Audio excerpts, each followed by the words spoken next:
அஸ்ஸலாமு அலைக்கும் வரஹ்மத்துல்லாஹி வபரகாத்துஹு. அன்புள்ள சகோதரர்களே, ஸ்ரீலங்காவின் தேர்தல் பிரச்சாரங்களில் ஒவ்வொரு கட்சிகளும் மும்முரமாக ஈடுபட்டு கொண்டு வருகிறார்கள். ஒவ்வொரு கட்சிகளும் தங்களுடைய போலியான செய்திகளை சமூக வலைத்தளங்களில் பரப்பி மக்களை திசை திருப்புவதில் மிக குறிப்பாக இயங்கிக் கொண்டிருக்கிறார்கள். அந்த வகையில் ரணில் விக்ரமசிங்காவுடைய ஊடகங்களுக்கு பொறுப்பாக இயங்கிக் கொண்டிருக்கின்ற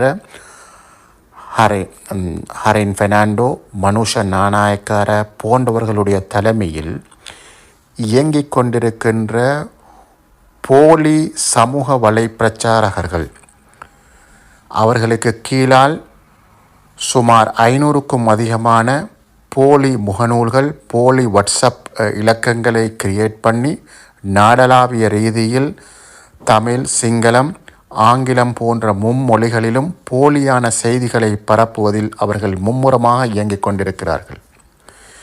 இந்த குழு எதிர்வரும் தினங்களில் ஞானசார தேரர் மற்றும் அம்பிட்டிய சுமண தேரர், இன்னும் தீவிரவாத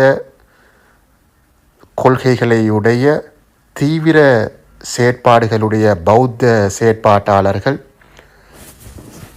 அமித் வீரசிங்க, டான் பிரசாத் போன்றவர்கள் அனுரகுமார திசாநாயக்காவுக்கு ஆதரவளிக்க முன்வந்திருப்பதாக கூறி அவர்கள் மூலமாகவே சில வாய்ஸ் கட்களை எடுத்து சமூக வலைத்தளங்களில் பரப்பி சிறுபான்மை சமூகத்தினுடைய வாக்குகளை சிதறடிப்பதற்கான முயற்சிகளில் ஈடுபட்டிருக்கிறார்கள். எனவே இவ்வாறான செய்திகள் உங்கள் கண்முன் வரும் பொழுது நீங்கள் அவதானமாக செயற்படுவது காலத்தின் சிறந்ததாகும். ஏனென்றால் உங்களுடைய செய்திகளை வைத்து சமூக மட்டத்தில் பிரச்சனைகளை கிளறுவதற்கான முயற்சிகளில் ஈடுபடவிருக்கின்றார்கள்.